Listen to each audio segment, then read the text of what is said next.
Hello guys, hello বন্ধুরা। বাংলার গাদ্দার জানেন তো সকলেই, শুভেন্দু। যে ব্যক্তি গত কিছুদিন আগে মুসলমানদেরকে জেহাদি, আতঙ্কবাদী, নোংরা নোংরা ভাষা বলছিল, আজ হঠাৎ করে কি হলো যে হুমায়ুনকে আর নওশাদকে ভাই বলছে। তার মানে বিষয়টা বোঝার আছে, বিষয়টা ভাবার আছে। নিশ্চয়ই ওদের সঙ্গে একটা ভালো মতন ডিল হয়েছে, অর্থাৎ ভাই বলে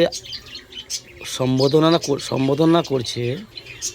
সত্যিই কি তাহলে ওরই রক্তের ভাই? তার মানে ওর চিন্তা চেতনা এদের চিন্তা চেতনা মিলে যায়, তাই তো বলছে ভাই ভাই। জি, আর বাকি ওদের মতে, ওদের চিন্তা চেতনায়, অর্থাৎ শুভেন্দুর চিন্তা চেতনা মতে যারা চলবে, যারা বাংলাকে শুভেন্দুর হাতে তুলে দেবে কিছু অর্থের বিনিময়ে, তারা হয়ে যাচ্ছে ওদের ভাই আজকের জন্য।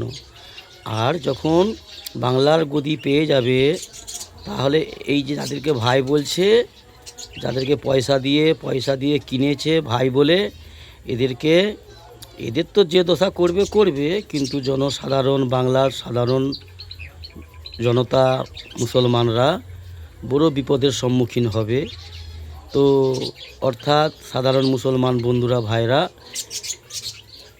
এই যে যারা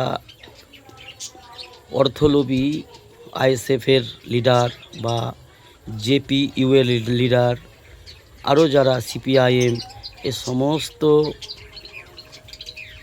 এক হয়ে বাংলা বিদ্বেষ, বাংলাদ্রোহী এরা এক হয়ে যে চক্রান্ত করছে বাংলাকে বিজেপির হাতে তুলে দেওয়ার জন্য। বিনিময়ে অনেক টাকা পেয়েছে, অনেক কোটি টাকা পেয়েছে, কিন্তু ওরা টাকা নিয়ে মজ মস্তি করবে।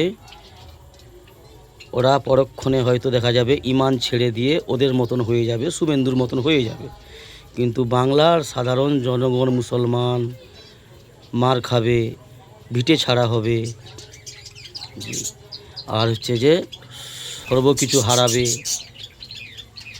মাথা কুড়বে, ছাতি বাড্ডাবে, হাহাকার করবে। এটা আমরা কখনো মেনে নেব না, এটা হতে দেব না।